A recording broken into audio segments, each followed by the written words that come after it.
आप देख रहे हैं 24 एक्सप्रेस। अमित शाह नाम का युवक आप लोगों पर आरोप लगाया है कि आप लोग उसके रूम में जबरदस्ती रह रहे हैं, उसके दुकान में, और रेंट भी नहीं दे रहे हैं समय समय पर। क्या कारण? नहीं सर, ऐसा बात नहीं है। 1993 से हम लोग बाकायदा किराए पर रह रहे हैं। रामनारायण भैया से हम लोग दुकान किराए पर लिए थे। ये रामनारायण भैया कौन? रामनारायण भैया अमित के पिताजी थे। अच्छा। और उनका 1921 के अंदर में मर्डर हो गया था। कब कब हुआ था मैडम? 1921 में। 1921 2021 में। और 1993 से हम लोग भाड़ा में रह रहे हैं। बाकायदा भाड़ा देते रहे हैं। शुरू में दुकान हमारे पास 2000 रुपये के आसपास में नीचे ऊपर का मिला करके भाड़ा में था। उस समय समय पर हर 3-4-5 साल में हम लोग बैठते थे, हिसाब किताब करते थे, और हमारा बहुत प्रेम था। और उसके बाद में कुछ किराया बढ़ा देते थे, जो एडवांस रहता था वो नेट कर लेते थे कि इतना भाड़ा, इतना एडवांस हमारे ऊपर में रह गया। लास्ट में हमारे पास में 1/6/2018 में उनके नाम में 26,84,000 रुपया रह गया था।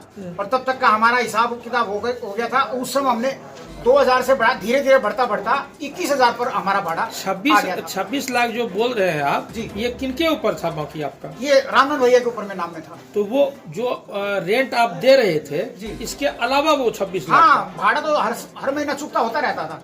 उसके अलावा नेट जो हिसाब बचता था, जो समय समय पर वो ले लेते थे। कभी किसी चीज में, कभी कोई ठेकेदारी करते थे, कभी किसी काम से लेते थे, कभी बोलते थे कि भैया मेरे को इसलिए पैसा चाहिए, मैं ये पैसा आपको जल्दी चुका दूंगा। तो उसलिए वो एडवांस होता चला गया था। आप रामनारायण शाह की हत्या की बात करें, क्या बता सकते हैं कि हत्या के आरोप किस पे लगा था? हत्या का आरोप अमित भैया पर लगा था। उस समय में हमको अखबारों में पढ़े थे ये बात सब। उसका बेटा वो उनका बेटा था। वो यहाँ पर रामनारायण भैया के पास में नहीं रहता था। वो कभी भी वो अलग ही रहता था, काम पर रहता था। कभी कभी हमारे पास आता था मिलने के लिए, तो कभी कभार कोई कपड़ा, कोई चीज चाहिए था तो हमसे लेकर के जाता था। तो अभी अमित का क्या डिमांड है आप लोगों से? अमित बोलता है कि दुकान तुरंत खाली कर दीजिए हमको। और दूसरी बात, वो बार बार अलग अलग वर्डिंग बोल के जाता है भैया। बहुत परेशान कर रखा उसने। जब भी आता है मारने की धमकी देता रहता है। जब भी आता अमित से इतने परेशान हो गए, पूछिए मत। हम तो बूढ़ा बूढ़ी दोनों दुकान चलाते हैं। नहीं तो दुकान उसका है तो खाली कर देने में क्या दिक्कत है? अच्छा, हमारे ऊपर 60 लाख रुपए का लोन है। व्यापारियों का बहुत ज्यादा पैसा बाकी है।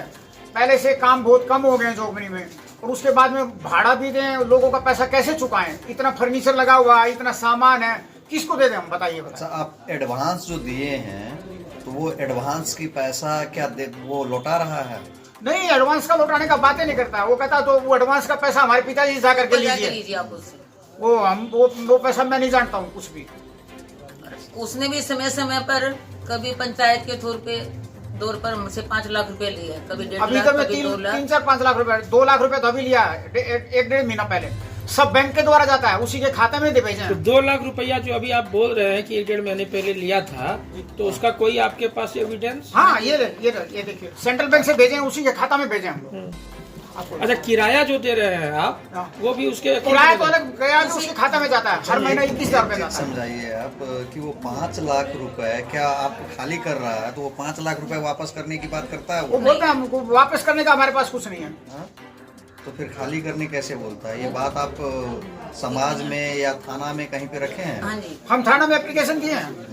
2012 में भी हम 24 के मारने अंदर की धमकी दे के गया था। 2000 में हमारा स्टाफ था, हम लोग ड्यूटी के पास गए हुए थे बार में। तो वो आया। कब तारीख बताइए? तारीख बताओ तो। 24/12/2024 मारने की धमकी दे के गया था, हम गोली मार देंगे, आज शाम तक हमारा दुकान खाली हो जाना चाहिए। तो अब क्या करें, हम तो इतने परेशान, डरे बैठे रहते हैं। बच्चा इसको नहीं भेजते, बच्चा को स्कूल नहीं भेजते। स्कूल नहीं भेजने का कारण धमकी दे रहा है क्या? मारने की धमकी दे रहा। हमारे घर में भी आया एक बार, बेटे के पिछले में पिस्टल भी लगाया उसने, लेकिन दिखाई नहीं दिया। जब हमारे घर में बहुत सारे आदमी थे ना, वो पीछे भी डर के भाग गया। उसके क्या होते आदमी हमको तो इतना मालूम भी नहीं, हम तो लोग सीधे साधे आदमी हैं। बहुत परेशान कर रखा उसने। आखिर आपको जब वो मकान खाली करने के लिए कहता है तो क्या दिक्कत है आप लोगों को मकान खाली करने में? कैसे कर दे भैया, 50-50 लाख रुपए उसको दे रखे, जितनी कमाई थी उन्हीं को दे रखे हैं। इन दिनों में 5 लाख रुपए ले गया। नहीं आता तो बोलता खाली करो, तुरंत खाली करो, इतना सामान है, इतना फर्नीचर है, बैंक का लोन देना है 80-80 लाख रुपए कहाँ तो से 50 लाख रुपया जो वो आपसे ले चुका है, या आपका उसका फादर आपसे ले चुका है, हाँ जी। तो उसका कोई एविडेंस, कोई सबूत आप हाँ लोगों जी, के पास उसका है? उनके पापा का रसीदी टिकट पे सब साइन किया हुआ है हमारे, एक एक पैसे का। कोई भी ऐसा नहीं है बगैर प्रूफ के हमारे पास पैसा। वो बोलता मैं नहीं मानूंगा, ऊपर मेरे बाप को जाके दो पैसा, उनसे लो लेके। चलिए ठीक है, धन्यवाद।